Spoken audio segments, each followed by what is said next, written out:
Bien, estimados alumnos, entonces el día de hoy nosotros vamos a hablar sobre la configuración interna de del tronco encefálico, ¿ya? Entonces, la clase pasada hemos reconocido la anatomía, ¿no?, del mesencéfalo, del puente varolio y también del bulbo raquídeo, ¿no? El día de hoy vamos a reconocer la anatomía interna que corresponde al tronco encefálico, ¿no? Entonces, aprovechando esta imagen, ¿no?, este corte sagital, también podemos reconocer la anatomía que corresponde, ¿no?, al tronco encefálico. Habíamos indicado que esta parte superior, ¿no?, que tiene conexión con los pedúnculos cerebrales, corresponde, a ver cómo se llama toda esta región de aquí. Inclusive es todo esto, ¿no? ¿Qué es todo esto? A ver.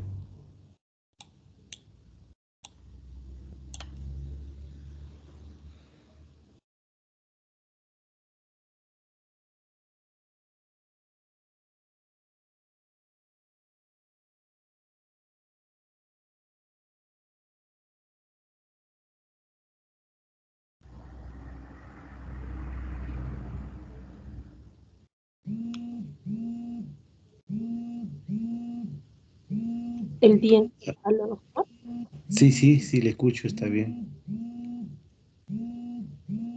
Sí. Termine de decirme qué es. ¿Es el diencéfalo, doctor?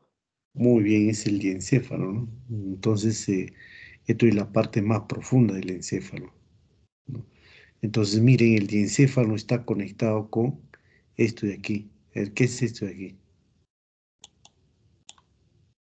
¿El mesencéfalo? El mesencéfalo.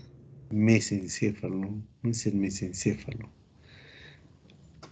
El mesencéfalo. Entonces, el mesencéfalo dijimos que está conformado por sus dos pedúnculos cerebrales, ¿no? Entonces, en este corte podemos ver al pedúnculo cerebral, ¿no?, que está unido con el diencéfalo.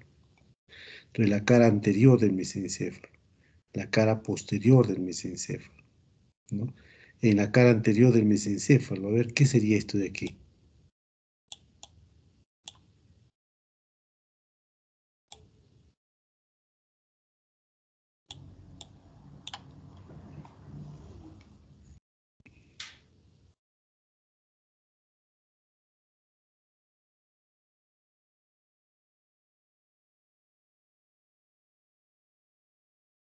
¿Podría ser, doctor, el tercer par craneal? Muy bien, ¿no? Entonces, es probable que de repente esta imagen no lo corte aquí y le ponga el examen. No, efectivamente, entonces esto aquí es el tercer par craneal, ¿no? El tercer par craneal. Entonces, si este es el tercer par craneal, ¿qué sería esto de aquí?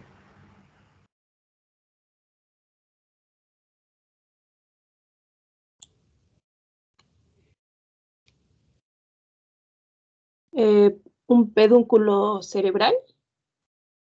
El pedúnculo cerebral es todo esto de aquí, ¿no? Todo esto es el pedúnculo. Todo esto es el pedúnculo, ¿ya? Entonces, ¿se acuerdan? Entre ambos pedúnculos cerebrales forma esta estructura, ¿La fosa? la fosa Fosa interpeduncular, inter- ¿no? Esto es la fosa interpeduncular. Y veamos, miren, la fosa interpeduncular de su porción lateral, pues emergiendo el tercer par craneal. Y también nos permite reconocer, ¿no?, los orificios, ¿no?, que corresponde a esta sustancia perforada posterior, ¿no? Dijimos que por estos orificios de la sustancia perforada posterior, pues pasan algunas ramas colaterales de la arteria cerebral posterior, ¿no?, para irrigar la parte interna del tronco encefálico que corresponde al sistema nervioso central, ¿ya? Entonces, esto es la cara anterior, ¿no? Prácticamente lo que podemos identificar a través de este corte o vista sagital, ¿no? En este corte sagital, perdón, ¿no?, desde una vista lateral. Ahora, en la parte posterior del mesencéfalo, dijimos que está formada por esta lámina, ¿no?, que es una lámina cuadrigeminal, ¿no?, la cual esta lámina cuadrigeminal tiene dos estructuras superiores que tienen el nombre de, a ver cómo se llaman, son convexas, ¿sí? Y las otras dos están aquí, ¿no? ¿Cómo se llaman? A ver.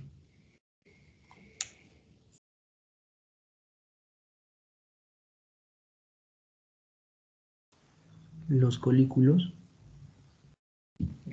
Los colículos, ¿no? Los colículos. Son los colículos de la lámina cuadrigeminal. Dijimos que son dos superiores y dos inferiores. Los dos superiores relacionados con la visión, ¿no? Y los dos inferiores relacionados con el sistema acústico. Y encima de esta lámina cuadrigeminal, pues se encuentra esta estructura. ¿Cómo se llama esto? A ver.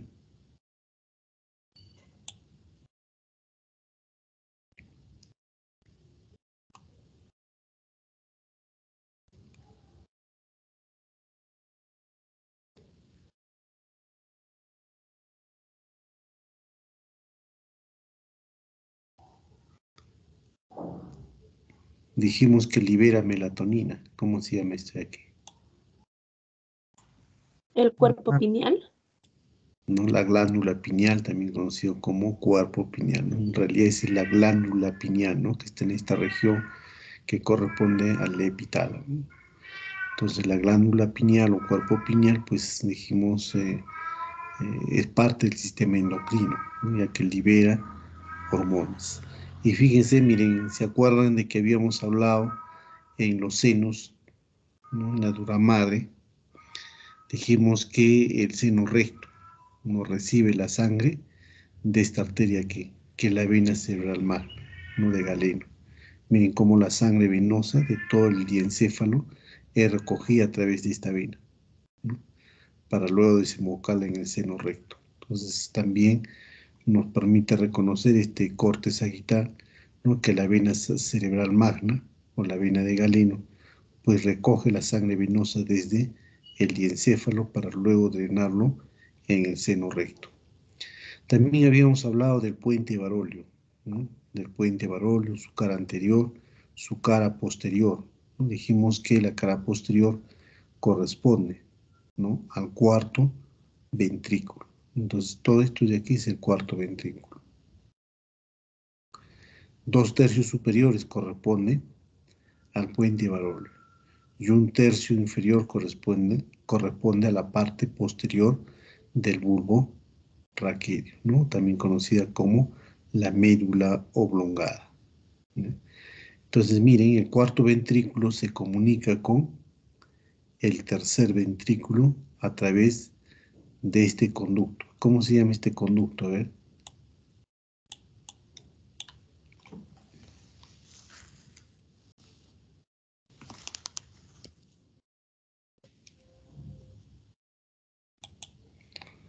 Vamos a borrar esa. Entonces, miren, este es el tercer ventrículo que se comunica con el cuarto ventrículo a través de este conducto. ¿Cómo se llama este conducto que comunica el tercer con el cuarto ventrículo? El conducto de Silvio. Muy bien, el conducto o el acueducto de Silvio, ¿no? En algunos libros van ustedes también de repente a repasarlo y les va a decir que es el acueducto mesencefálico. También acueducto mesencefálico o acueducto de Silvio, que comunica el tercero con el cuarto ventrículo. Entonces también esta imagen nos permite reconocer, miran, todo el tercer ventrículo donde se encuentra este plexo coroideo, ¿no? Que va a aumentar el líquido cefalorraquídeo en el tercer ventrículo. Y aquí está el agujero interventricular, ¿no? O agujero de Monro, que comunica el tercer ventrículo con las cavidades ventriculares. Este es el septum pelúcido, ¿no? Es el septum o la pared que separa a ambos o a ambas cavidades ventriculares, ¿no? Esto es la cavidad interventricular, ¿no? También conocido como el agujero de Monro, ¿no? Entonces el tercer ventrículo, pues podemos también reconocer aquí que se encuentran los plexos coroideos, que van a aumentar este contenido para luego comunicarse con el cuarto ventrículo a través de este acueducto de Silvio. Miren, el cuarto ventrículo podemos también reconocer más plexo coroideo, ¿no?, que aumente este líquido para luego salir o recorrer, ¿no?, el espacio subaracnoideo a través de estos agujeros, ¿no?, que, a ver cómo se llama este agujero, el agujero de Magenti. Acá arriba hay otro agujero que es el agujero de Lusca, ¿no? Son los que permiten, pues, que salga el líquido cefalorraquídeo del cuarto ventrículo para recorrer, ¿no?, todo el espacio subaracnoideo, tanto de la médula espinal como del encéfalo.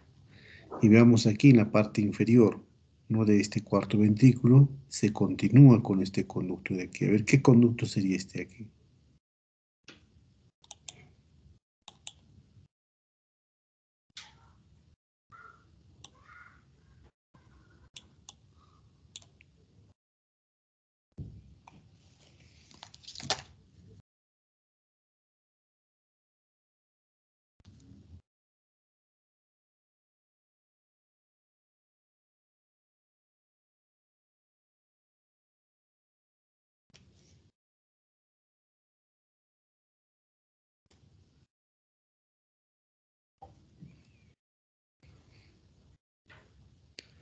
El conducto También, de la médula espinal. muy bien, ¿no? Entonces es el conducto central de la médula espinal, ¿no? ¿Qué otro nombre tiene este conducto central de la médula espinal? También un corte horizontal, ¿no? Hemos reconocido este conducto,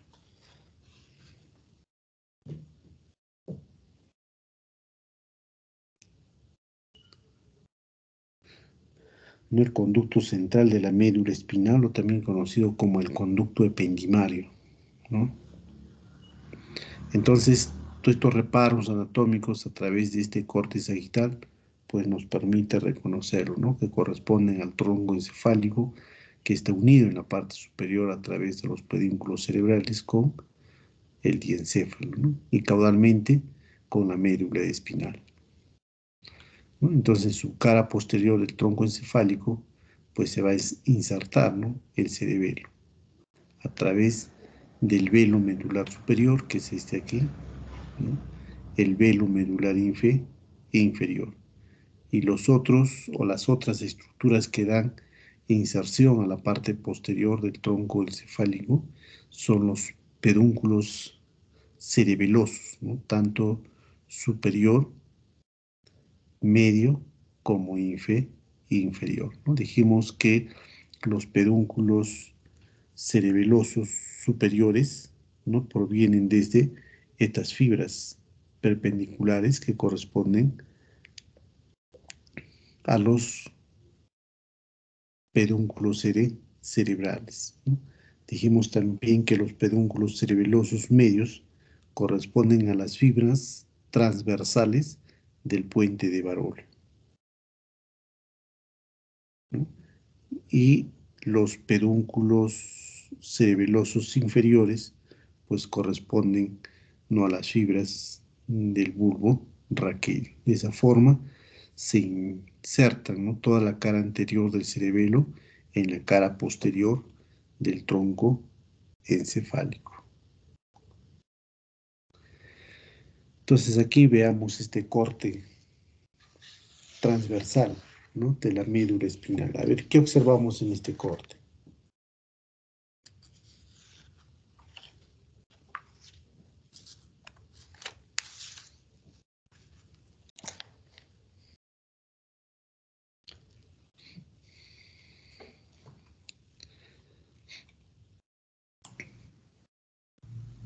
¿Esto qué parte sería? ¿La cara anterior o la cara dorsal de la médula espinal?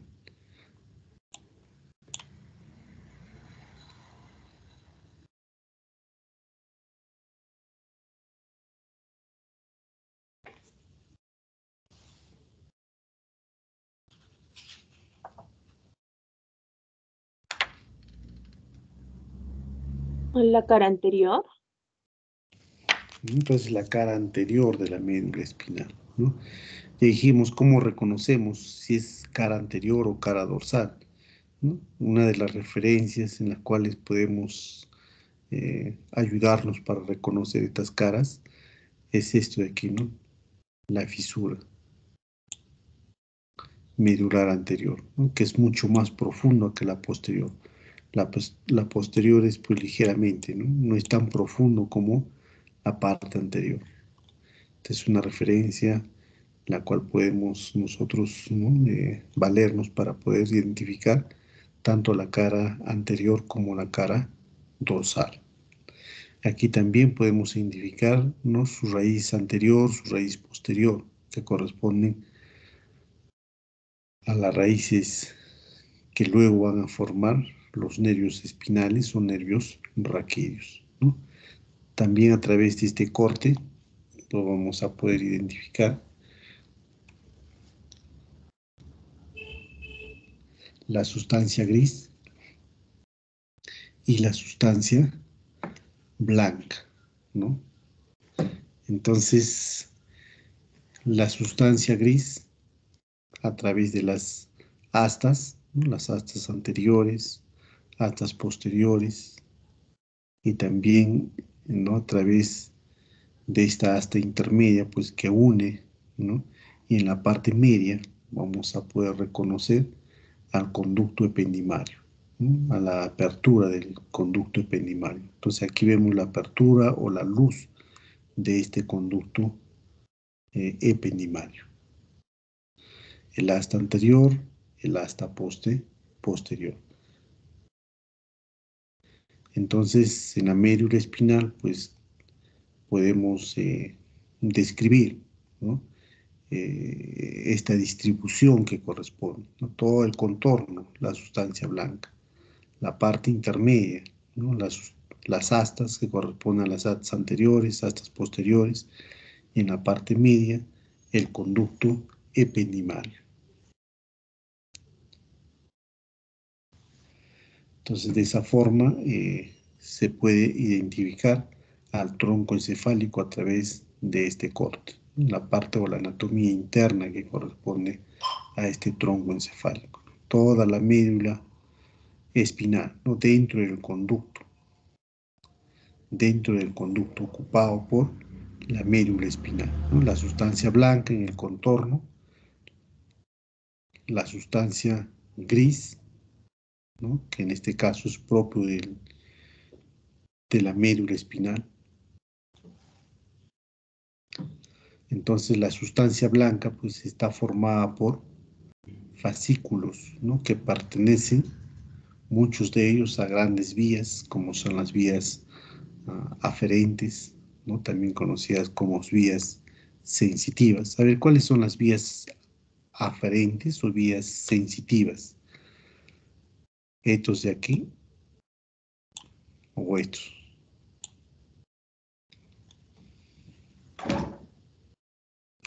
Aquí vamos a enumerar 1, 2, ¿no? ¿Cuáles son las vías sensitivas o vías aferentes? ¿El 2? El 2, ¿no? Porque dijimos que cuando habíamos explicado, ¿no?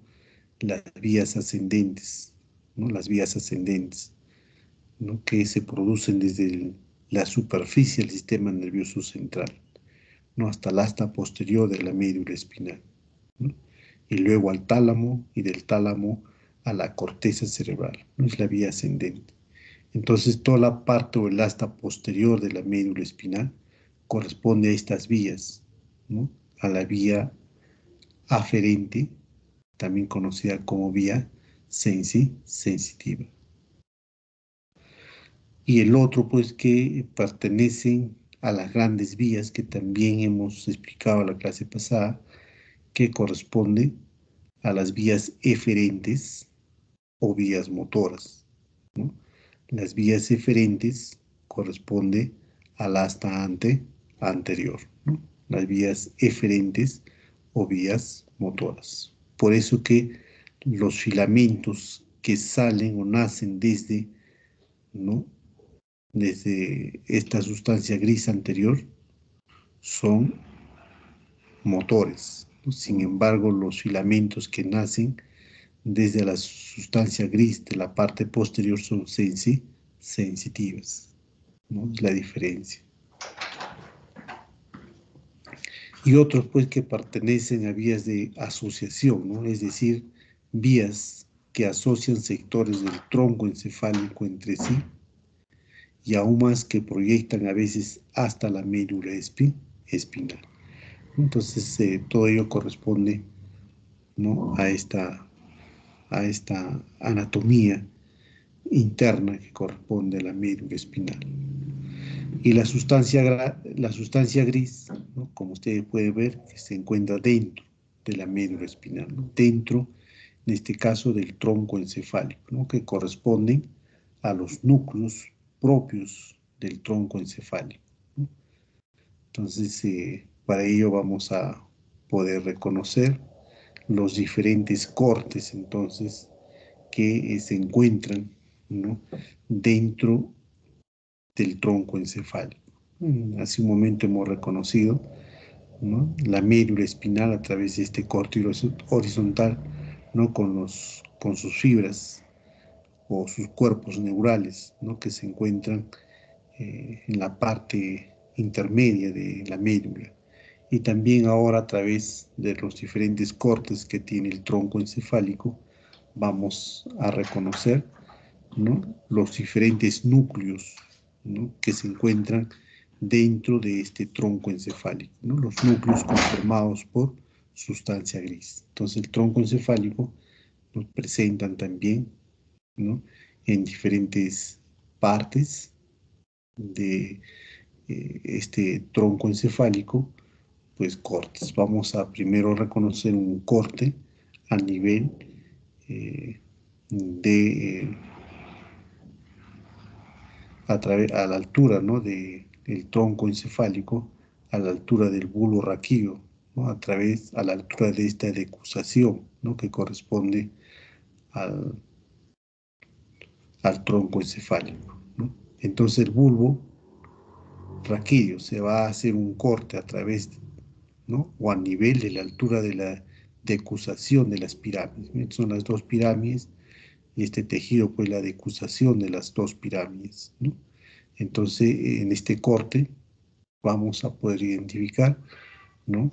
a los núcleos en la parte posterior, ¿no? En este corte, esto aquí son las decusaciones, ¿no? Las decusaciones de ambas pirámides, de estas dos pirámides vulvares. En la parte posterior vamos a poder reconocer estos núcleos, ¿no? que corresponden a la parte posterior, ¿no? del bulbo raquídeo, que son los núcleos graciles, ¿no? y lateralmente a los núcleos cuneiformes, ¿no? a los núcleos cuneiformes, y esta que se encuentra lateralmente corresponde también al cuneiforme accesorio, ¿no? corresponden a los cuneiformes accesorios. Entonces, el núcleo gracil, en esta imagen podemos reconocer, ¿no? al núcleo gracil, ¿no? y también a los núcleos cuneiformes, gracil y los núcleos cuneiformes, ¿no? Estos reciben la sensibilidad propioceptiva consciente, ¿no?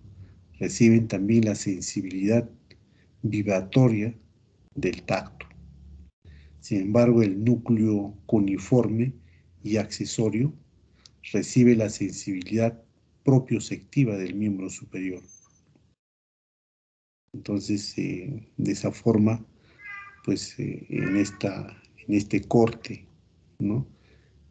transversal del bulbo raquídeo, vamos a reconocer a estos núcleos, ¿no? El núcleo gracil, cuneiforme y el accesorio. Y también nos permite reconocer en la parte anterior a la decusación de las pirámides.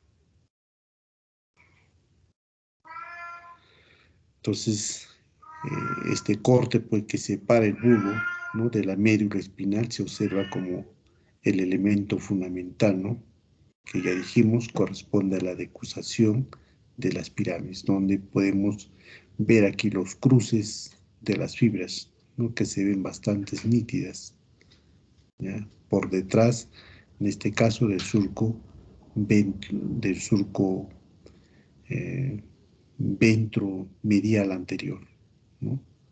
Aquí de este surco, conocido como surco medular anterior. Entonces, los núcleos propios que vamos a ver en este corte a la altura de las pirámides vulvares, ¿no? El otro corte ha sido a la altura de...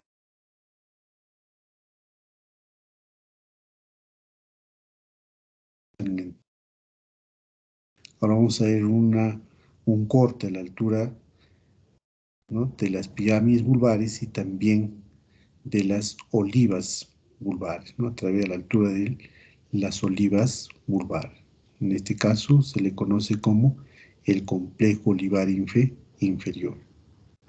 Entonces este complejo olivar inferior, ¿no? Se va a relacionar con el control de las funciones motoras, ¿no? extrapiramidales, ¿no? Es decir, con los movimientos autónomos y también con el control del tono muscular, ¿no?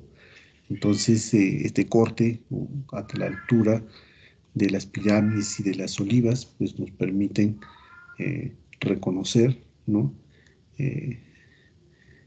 Este complejo olivar inferior.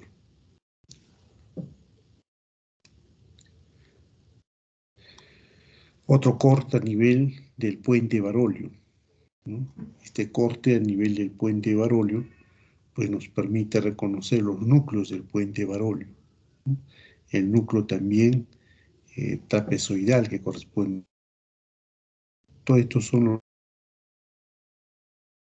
que vendría a ser el núcleo del puente. Aquí también a través de estas flechas podemos reconocer el núcleo trapezoidal del cuerpo y los núcleos del puente de Barolio. Entonces, la función de estos núcleos del puente, ¿no? Forman parte de las vías que coordinan los movimientos. Entonces, los núcleos del cuerpo trapezoidal, que vendría a ser este aquí, pues participan en los reflejos auditivos, ¿no? Entonces, estos núcleos trapezoidales son los encargados de participar en los reflejos auditivos, ¿no? Sin embargo, los núcleos del puente pues forman parte de las vías, ¿no? De coordinación que corresponden a los movimientos.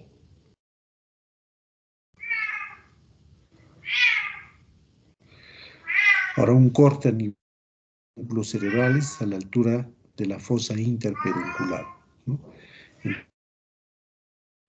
A esta altura nos va a permitir reconocer a la sustancia negra, ¿no? A los núcleos rojos. También nos va a permitir reconocer al acueducto mesencefálico, ¿no?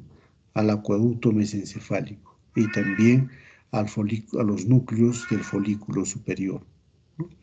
Los núcleos rojos, que son estos de aquí, ¿no? Se relacionan principalmente con los músculos del hombro y del brazo.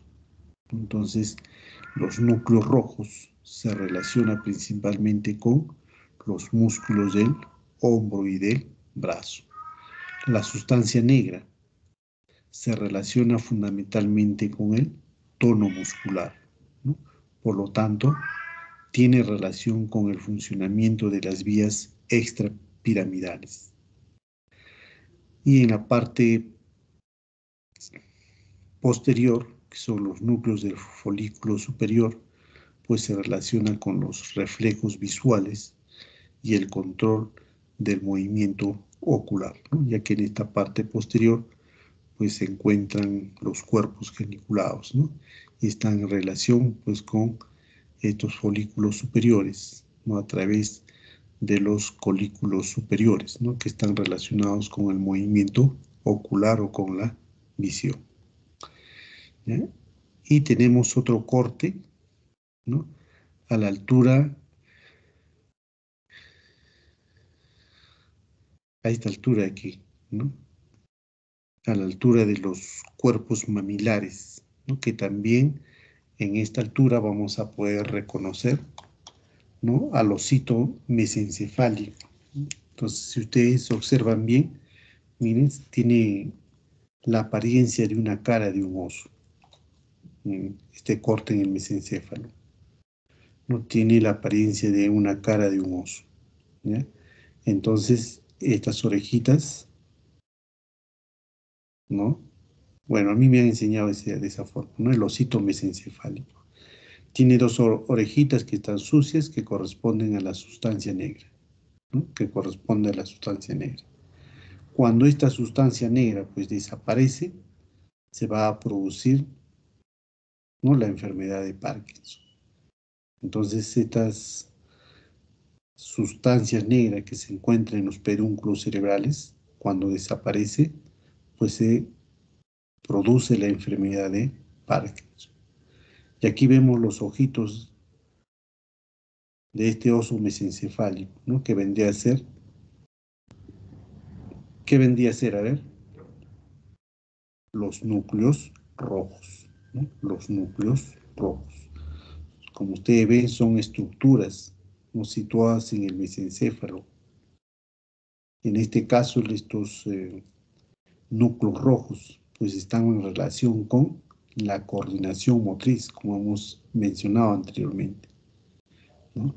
Y aquí vemos el acueducto mesencefálico, también conocido como el acueducto de Silvio, que vendría a ser la boquita de este osito. Entonces la boquita del osito, ¿ves? El acueducto mesencefálico o el acueducto de Silvio, ¿no? Los ojos de este oso vendrían a ser los núcleos rojos y las orejas de este osito, la sustancia negra, ¿no? Entonces un corte a este nivel, ¿no? Del mesencéfalo, pues podemos reconocer los pedúnculos cerebrales, la sustancia negra, los núcleos rojos y el acueducto de Silvio.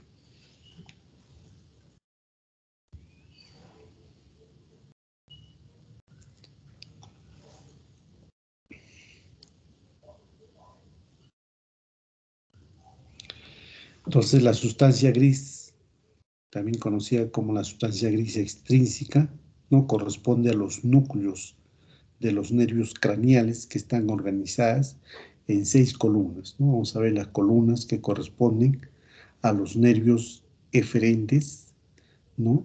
Y a los nervios eferentes. Los rojos son los eferentes, los azules son los nervios aferentes, ¿no? Sensitivos, ¿no? Y los eferentes motores. Entonces estas columnas corresponden las columnas eferentes, ¿no? Los que son de color rojo, corresponde a la columna somática, ¿no? A la columna visceral, a la columna visceral eferente general, a la columna visceral eferente especial, a la columna somática eferente, ¿no?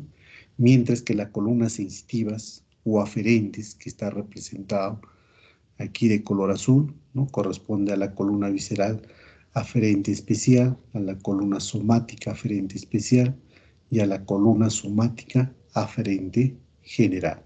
Entonces, de esa forma están conformadas las columnas motoras eferentes, ¿no? Y las columnas sensitivas o aferentes.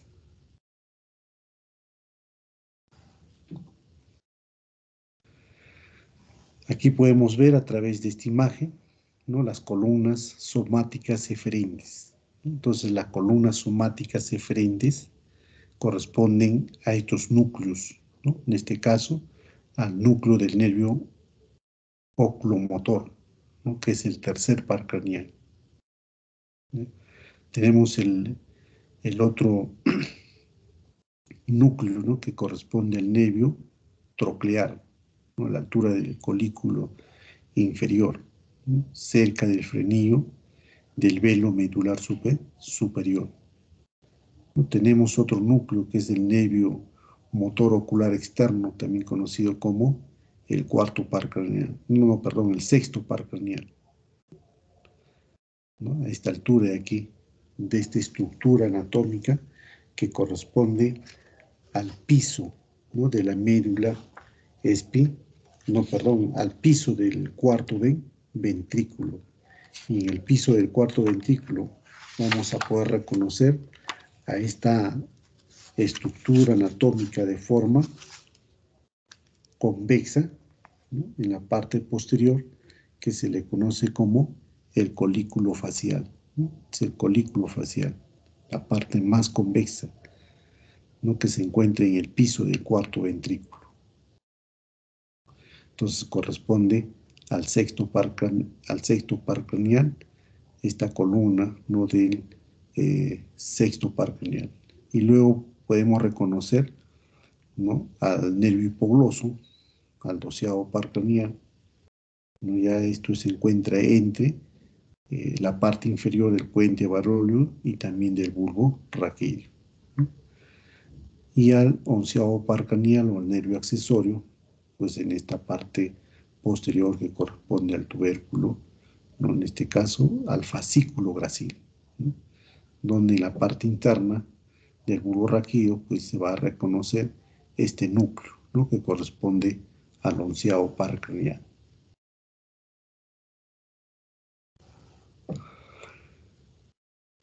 Entonces vamos a empezar hablando por esta columna somática eferente, motora, ¿no?, que se encuentra pues a la altura del velo medular inferior. Miren, este es el velo medular inferior, ¿no?, en el bulbo raquídeo, en la parte posterior interna, que corresponde al núcleo del hipogloso, ¿no?, que corresponde al núcleo del 12º par craneal, al nervio hipogloso, a nivel del bulbo raquídeo. Entonces sus fibras de este nervio 12º par craneal no se van a dirigir a los músculos intrínsecos y también a los músculos extrínsecos de la lengua, ¿no? A ver, ¿alguien me puede ayudar? ¿Cuáles son los músculos extrínsecos de la lengua y los músculos intrínsecos de la lengua?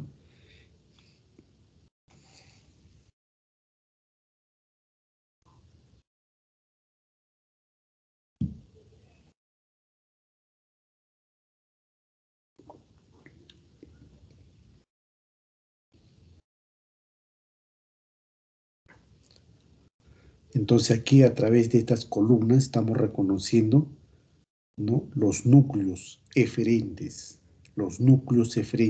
que se encuentran en la parte interna del tronco encefálico. En este caso estamos reconociendo al núcleo del 12º par craneal, ¿no?, que se encuentra a nivel del bulbo raquídeo, ¿no?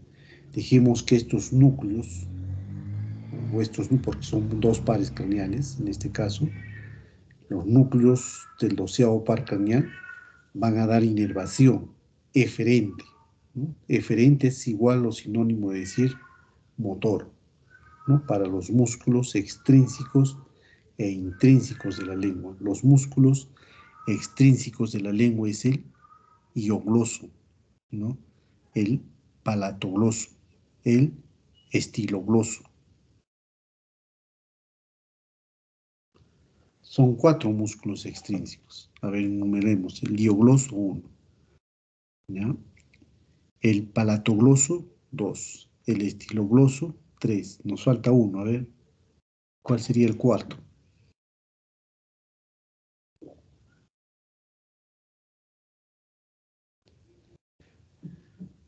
Se insertan en las espinas geni, no en la cara interna del cuerpo de la mandíbula. ¿Cuál sería? El genio gloso, ¿no? El genio gloso o el genio gloso. Y los intrínsecos pues son los longitudinales superiores, los verticales, los transversos y los longitudinales inferiores.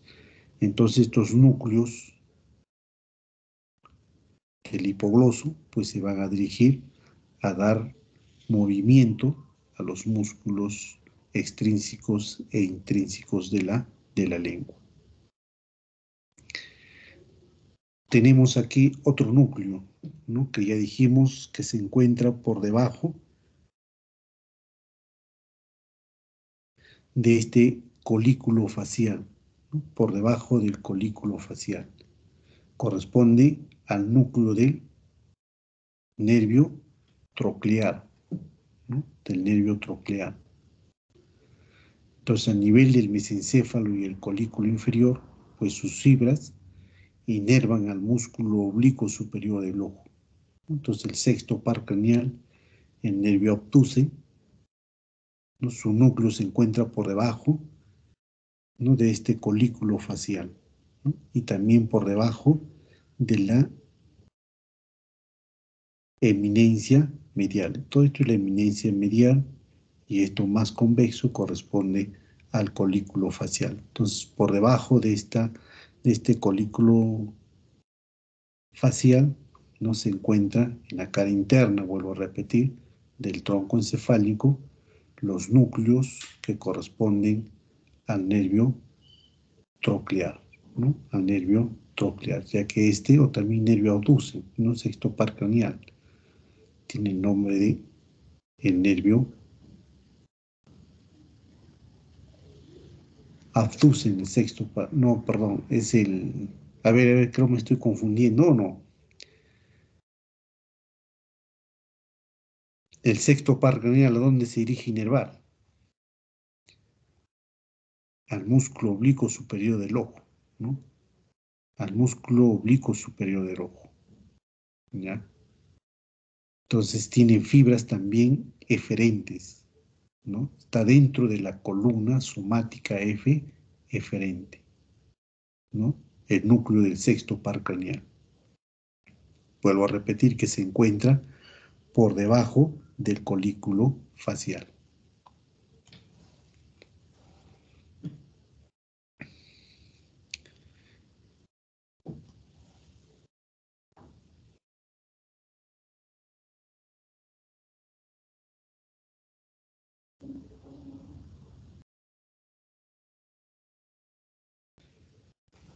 Esto más bien es ¿cómo se llama? El cuarto par craneal, ¿no? El cuarto par craneal. ¿Cómo se llama el cuarto par craneal? A ver, jóvenes, ayúdenme.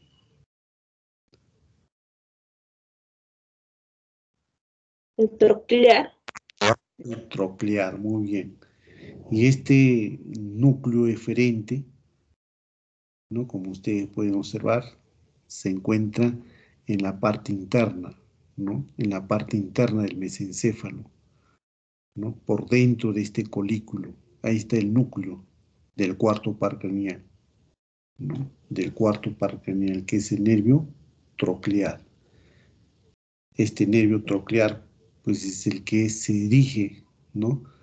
A dar inervación. ¿A quién va a dar inervación el nervio troclear? al oblicuo superior.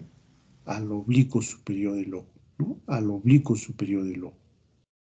Al oblicuo superior del ojo, ¿ya? Entonces nos hemos estado confundiendo antes con este nervio, que es el nervio abducen, ¿no? El sexto par craneal. ¿Y el abducen a dónde se va? Al recto lateral. Al Al músculo. recto lateral, muy bien, al recto lateral, al recto lateral, ¿no? Al recto lateral, correcto. Y ahora veamos este núcleo que se encuentra, ¿no? Por dentro de este colículo superior del mesencéfalo, ¿no? En la parte interna. Corresponde al núcleo del tercer par craneal, ¿no? Entonces, que lo podemos identificar a nivel del colículo superior, el tercer par craneal, ¿no? Que sus fibras, pues, se dirigen ¿a dónde? A ver, las fibras eferentes del tercer par craneal, ¿a dónde se dirigen?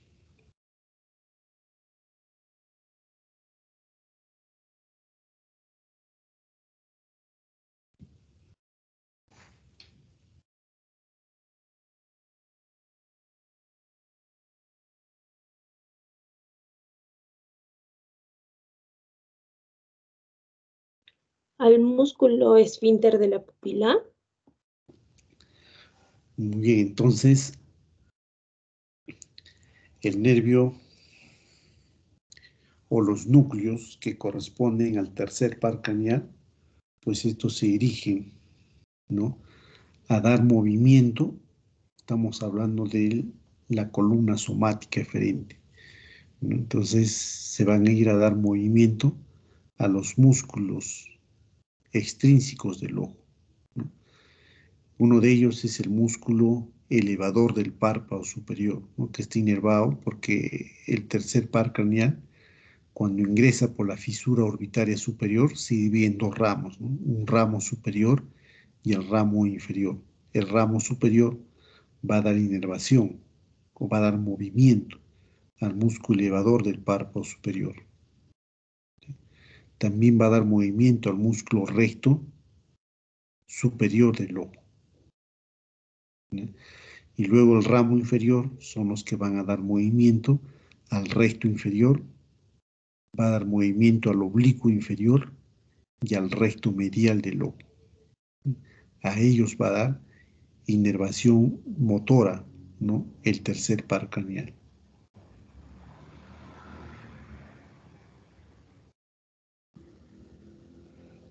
Son entonces las fibras que corresponden a esta columna somática o eferente, ¿no?, que van a dar movimiento a los músculos del órgano del ojo. Y esta parte inferior pues corresponde, ¿no?, al núcleo del nervio del onceavo par craneal, que es el nervio accesorio. Ahora vamos a reconocer la columna visceral eferente especial, ¿no? Entonces esta columna eferente visceral pues está conformado por los núcleos, ¿no?, motor del trigémino, que corresponde al quinto par craneal, ¿no?, a los núcleos del nervio facial, ¿no?, al séptimo par craneal, y también al nervio ambiguo, que corresponde al noveno, décimo y onceavo par craneal, ¿no?, que emergen desde la parte interna del bulbo raquídeo, ¿no?, desde la parte interna a través de estos núcleos que se encuentran en esta parte interna.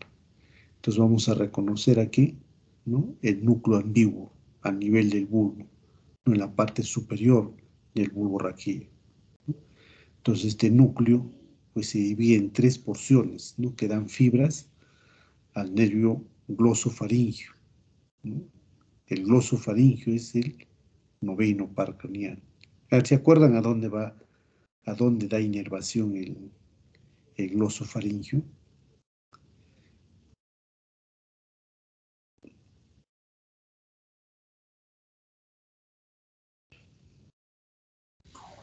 A la faringe. Sí, a la faringe. El glosofaringio a la faringe, junto con el décimo par craneal, ambos forman el plexo faringio, ¿no?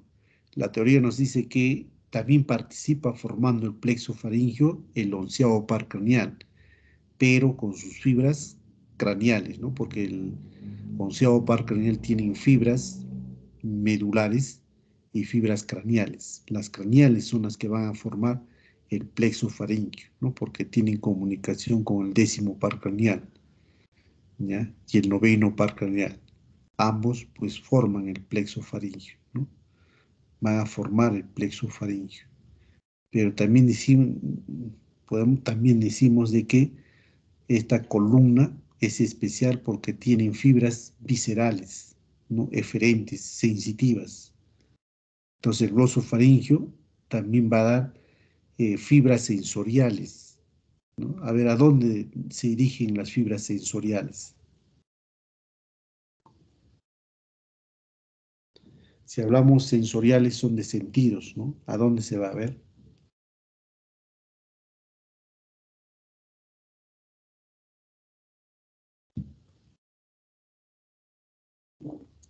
Al tercio superior de la lengua. Al tercio posterior de la lengua, a identificar, ¿no?,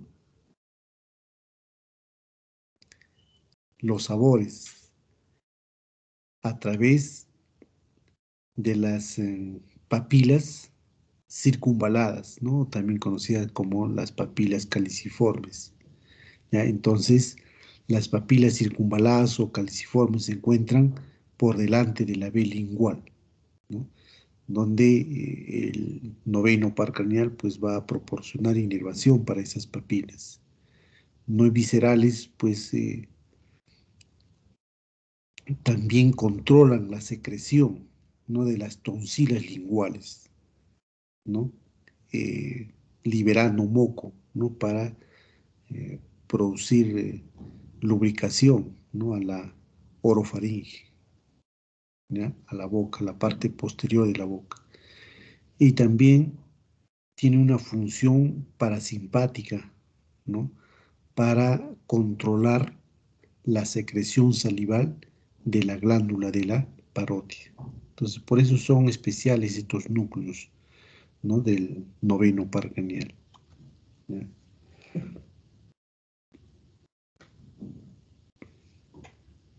Y también, pues, el noveno par craneal pues va a dar inervación, ¿no? Al músculo, al estilo faríngeo. ¿Se acuerdan el estilo faríngeo cuando hablamos de la faringe, ¿no? Es un músculo elevador de la faringe, junto con el salpingo faríngeo y también con el palato faríngeo. Pero el noveno par craneal es el que se encarga de dar movimiento al músculo estilo faríngeo, ¿no? Da movimiento al músculo estilo faríngeo. Y el décimo par craneal también no se encuentra aquí en esta columna de núcleos especiales. Entonces el décimo par craneal pues es el nervio vago, ¿no? Que da inervación, ¿no? A los músculos de la faringe,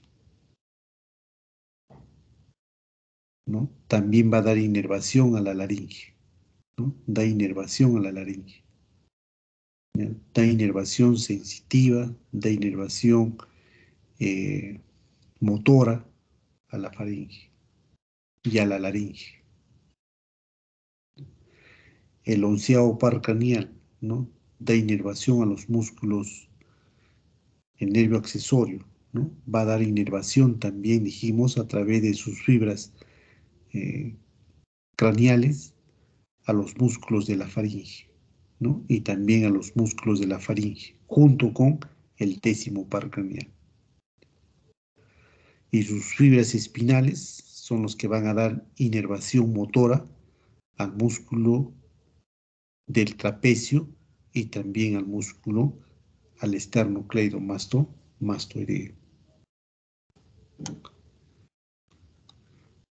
Aquí podemos ver, ¿no? La columna visceral o eferente, en este caso, del séptimo par craneal, ¿no? Del séptimo par craneal.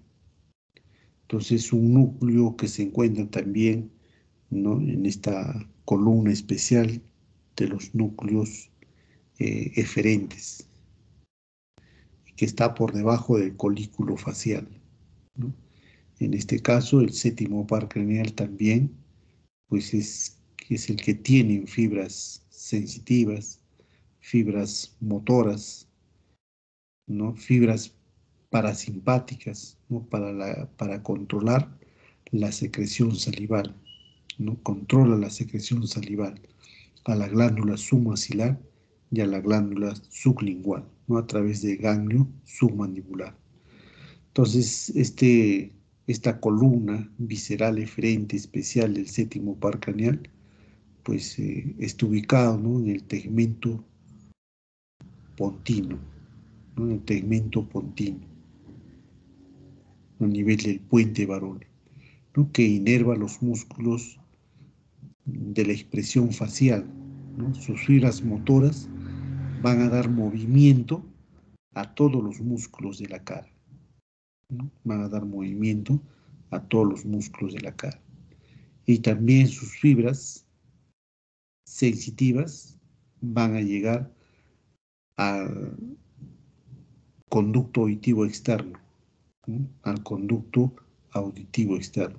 ¿no? Como también va a dar inervación al músculo estapedio, ¿no? En la oreja, o también conocido como el músculo del estribo, ¿no?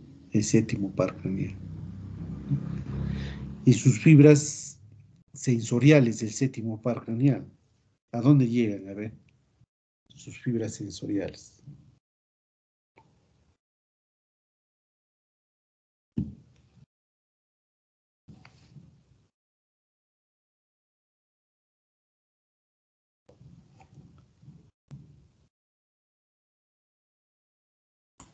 A los 2 tercios anteriores de la lengua. Muy bien, entonces llega a dar inervación a todas las papilas gustativas que se encuentran en los 2 tercios anteriores de la lengua, ¿no? En los 2 tercios anteriores, en la cara dorsal de la lengua. Entonces llegan las fibras sensoriales del séptimo par craneal. Entonces, los núcleos de la columna visceral eferente especial del séptimo par craneal, pues corresponde también, ¿no? A esas fibras, ¿no? Que se encuentran ubicadas, pues, en la parte interna, ¿no? Del puente de Barolio.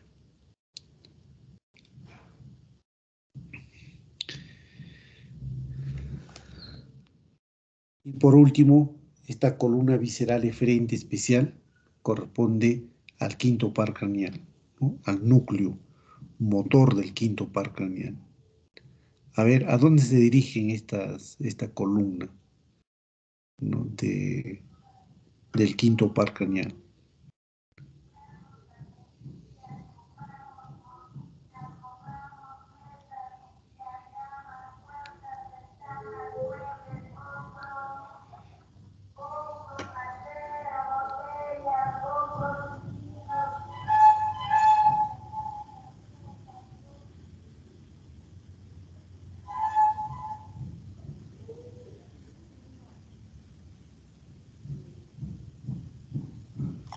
¿Ya? Entonces, esta columna visceral eferente del quinto par craneal, ¿no? Que también, como ustedes se dan cuenta, se encuentra dentro del puente Barolio, ¿no? Dentro del puente Barolio, ¿no? Entonces, estas fibras eferentes se van a dirigir a dar movimiento a los músculos de la masticación, ¿no?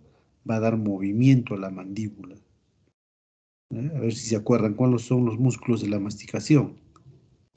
El macetero, temporal, los pterigoideos, ¿no? Tanto interno como lateral o externo. Entonces, no solamente da inervación eferente a los músculos masticadores, ¿no? Sino también al tensor del velo del paladar, ¿no? ¿Se acuerdan dónde está ubicado este músculo tensor del velo del paladar? ¿No? En la aponeurosis palatina posterior, y luego se va hacia la parte inferior del cartílago de la trompa de Eustaquio. Ahí se insertan los músculos tensor del velo del paladar.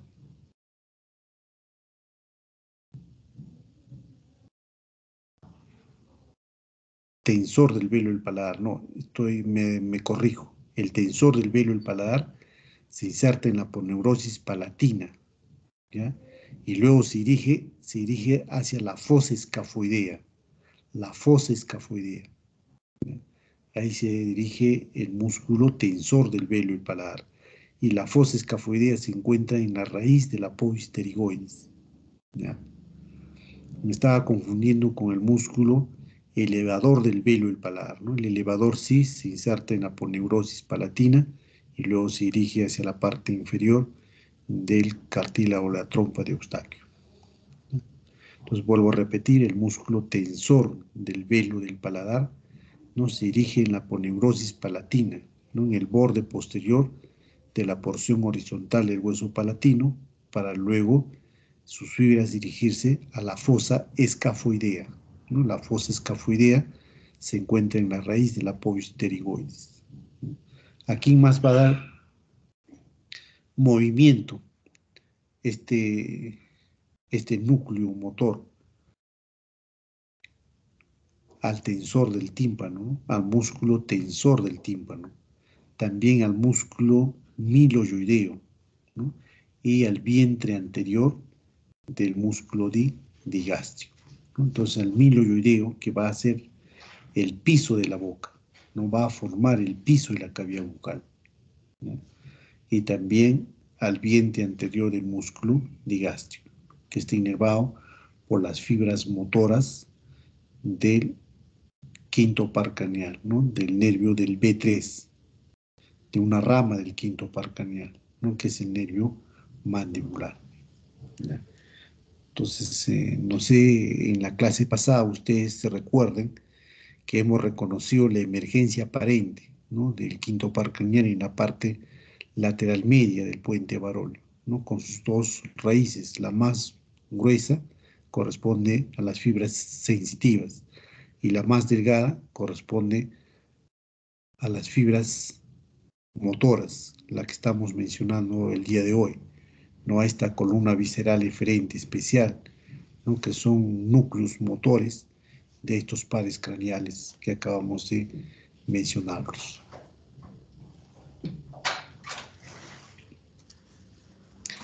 Ahora vamos a ver, ¿no? El sistema, la columna visceral eferente general, ¿no? Que corresponde al nervio accesorio, ¿no? Del nervio oculomotor, ¿no?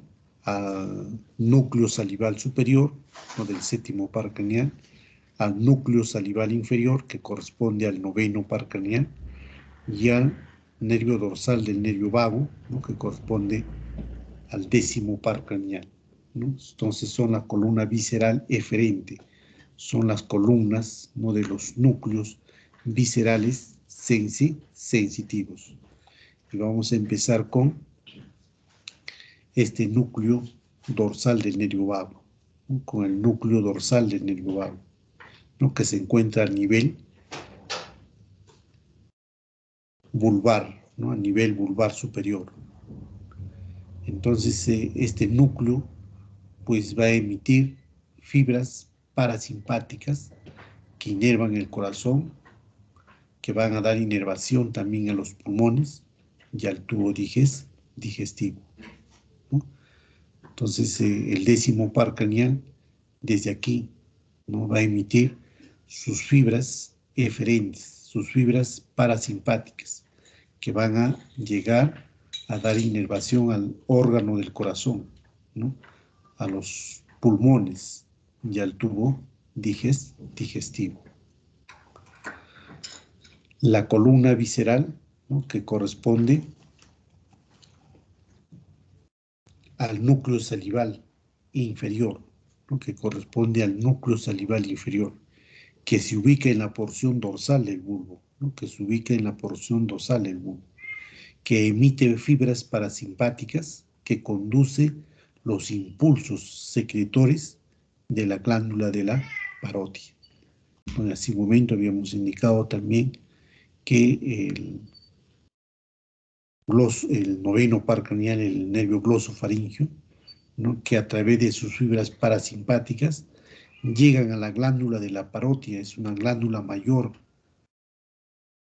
¿no? Salival, que proporciona saliva a la cavidad bucal, ¿ya? Pero tiene un gran recorrido, ¿no? El glosofaringeo. Primero, de su ganglio superior, pues van a dar estas fibras eferentes, viscerales, para la cavidad timpánica primero, ¿no? Porque va a dar sensibilidad a la cavidad timpánica, formando ahí un plexo, que es el plexo timpánico.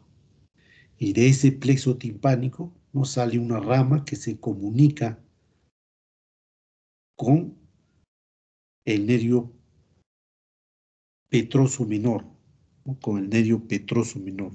El nervio petroso menor es del séptimo par craneal, es un ramo intrapetroso del séptimo par craneal.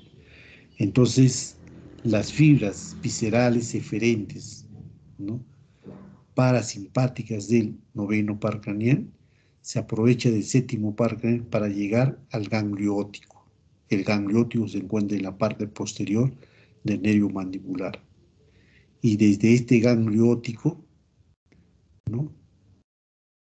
Las fibras a través del nervio aurículo temporal llega al nervio facial, y el nervio facial, como lo divide la glándula de la parótida en dos celdas, una superior e inferior, entonces las fibras de este noveno va a llegar a la glándula de la parótida para controlar la secreción salival. Entonces, el noveno par craneal, a través de sus fibras parasimpáticas, ¿no?, hace un gran recorrido para llegar a la glándula de la parótida y de esa forma controlar la secreción salival, ¿no? Entonces, de esa forma, pues va a controlar la secreción salival, ¿no? Entonces, emite sus fibras parasimpáticas que va a conducir los impulsos secretomotores a la glándula de la parótida, ¿no?, el noveno par craneal.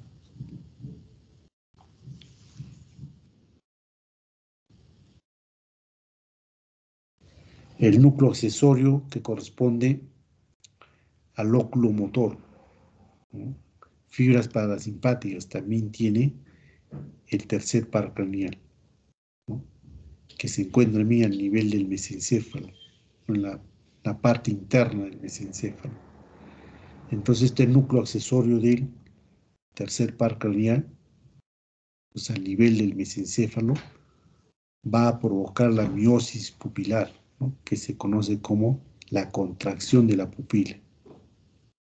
Y también ante los estímulos de la luz a las pupilas, ¿no? Entonces, sus fibras parasimpáticas pues llegan hasta el órgano de la visión, que corresponde del tercer par craneal, ¿no?, como la contracción de las pupilas, ¿no?, ante los estímulos de la luz de las pupilas. La acción entonces de la columna visceral deferente general, que corresponde al tercer par craneal.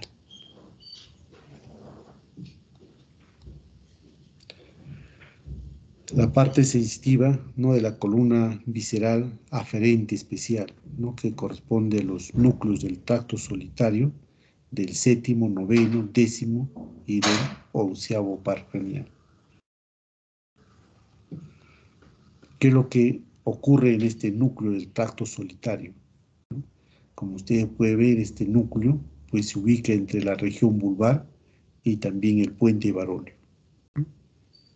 Se encuentra entre estas dos partes, ¿no?, en la región vulvar, en la parte superior de la región vulvar, y también en el puente de varolio, ¿no? Entonces, este núcleo pues va a recibir información de todo tipo, ¿no?, ya sea de las vísceras, recibe impulsos de los receptores del gusto, ¿no?, que corresponden al séptimo, al noveno par craneal, al décimo y al onceavo par craneal.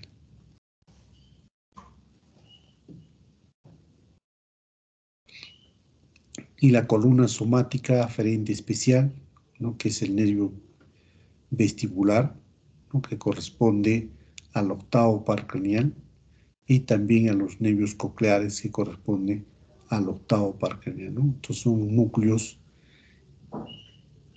que corresponden al octavo par craneal, ¿no?, núcleos que corresponden al octavo par craneal. Entonces, estos núcleos vestibulares, lo que corresponde a esta parte aquí, que está resaltado de color amarillo, va a recibir la información de los ganglios vestibulares, ¿no?, que corresponden del octavo par craneal, ¿no?, que corresponde al octavo par craneal.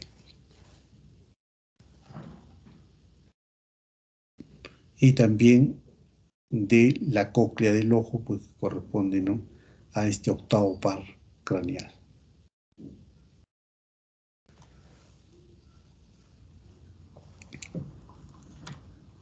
Ahora la columna somática aferente general, ¿no?, que corresponde a los núcleos mesencefálicos del trigémino, del quinto par craneal, ¿no?, a los núcleos sensitivos principales del trigémino y a los núcleos del tracto espinal del quinto par craneal, ¿no?, que corresponde entonces al nervio craneal del quinto par craneal.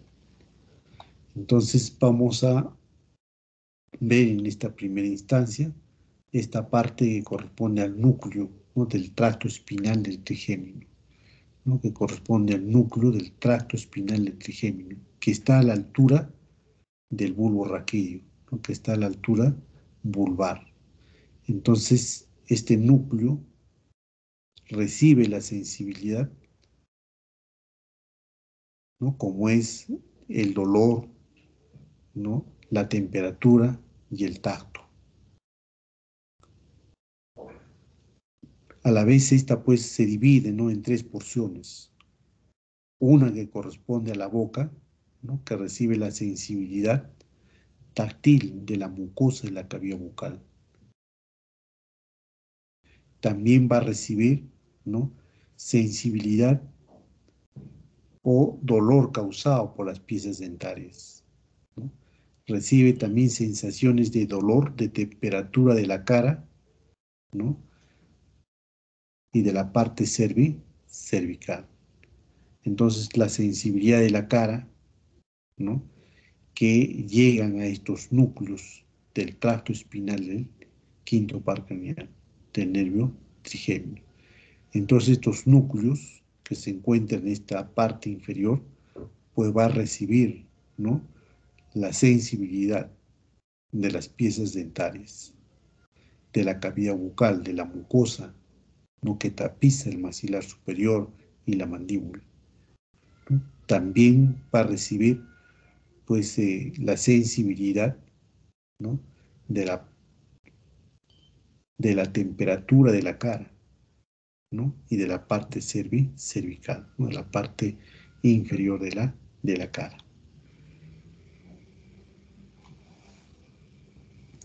Este núcleo sensitivo principal del nervio quinto par craneal, que está ubicado más caudalmente en la zona medial del puente Baróleo, ¿no? Está ubicado más caudalmente en la parte del puente Baróleo, de la parte medial del puente Baróleo, ¿no? Entonces, esta parte de estos núcleos sensitivos principales del quinto par craneal va a recibir la sensibilidad táctil de la porción anterior de la cabeza, ¿no? Recibe entonces la sensibilidad de la parte anterior de la cabeza. Corresponde también a los núcleos sensitivos principales del quinto par craneal, que es del nervio trigémino. Y este núcleo mesencefálico, ¿no? Del nervio trigémino, pues va a recibir la sensibilidad propioceptiva de la región de la cabeza, es decir, que va a conducir la presión, ¿no? Y también va a producir la sensibilidad de las piezas dentarias, ¿no? Del periodonto, donde va a articular las piezas dentarias, del paladar blando, ¿no? Y también de las cápsulas articulares, en este caso, de la articulación temporomandibular, ¿no? Que se produce en la cara, ¿no? Que se produce a través de los movimientos de la mandíbula, ¿no? La ATM o la articulación temporomandibular, pues que está conformada por superficies, ¿no? Articulares que corresponden al hueso temporal y también al hueso de la mandíbula. Entonces, los dolores articulares de esta ATM pues van a llegar hasta estos núcleos mesencefálicos, ¿no? Que corresponden al quinto par craneal, ¿no? Que se encuentra en esta parte superior del tronco encefálico. Muy bien, estimados jóvenes, entonces hemos repasado los núcleos, ¿no? Tantos motores como sensitivos que se encuentran dentro del tronco encefálico.